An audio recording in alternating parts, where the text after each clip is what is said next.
I just heard this morning right after I woke up, and a friend had been called and let me know, and I then jumped online and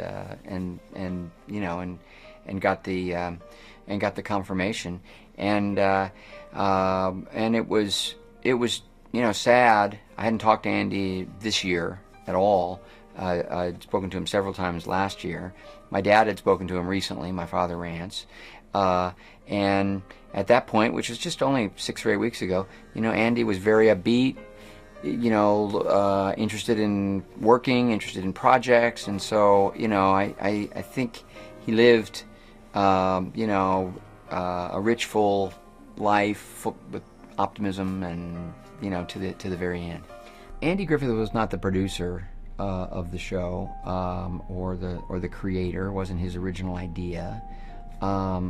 And he never wrote any episodes, but without a doubt, he was the architect. It reflected his sensibility, and it was sort of his voice at work there week in and week out. And I think the writers very early on learned how to capture that, not just in Andy's dialogue, but in the attitude toward the characters, the nature of the storylines, the way that the sort of the morals, the ideas were expressed in a very humanistic, kind of non-judgmental way, a way that accepted people's foibles, even celebrated them.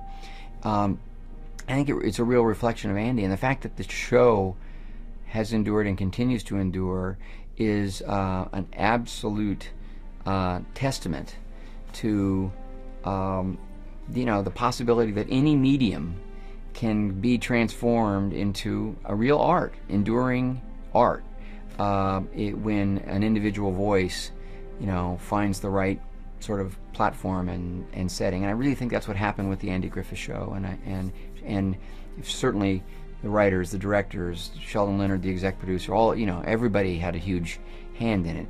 But it was Andy's effort and vision, week in and week out, that kept modifying and defining and redefining, what Mayberry was and what it was supposed to represent. I would suspect that when people watch an Andy Griffith performance, that they don't realize quite, how dedicated, focused, analytical he really was about what he was doing. It was always an act of creation. It was always a creative decision, because he looked so spontaneous, and he was very capable of being wildly improvisational. Especially he and Don Knotts together, they created some of the most memorable bits on that show. Some of their two-person interactions are really off the cuff. But and even Matlock later, you sort of feel like Matlock's pulling those statements to the jury kind of out of the air. Not the case. Andy, in his career, in his life, was always considered, and somehow, he was always a man of faith, and he didn't talk about it a lot, but I think he had a kind of a trust, and I think that trust was born in a way out of his faith.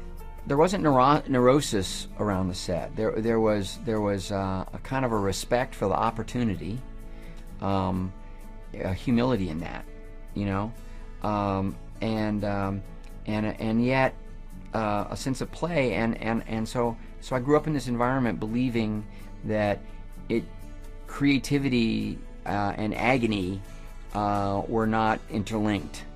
That creativity and fun, in fact, could be interlinked as long as effort was sort of in part of the quotient, and it was he definitely informed my career, and our family wouldn't be what it is today. We wouldn't be who we are without that show, and that show wouldn't have been what it was without Andy.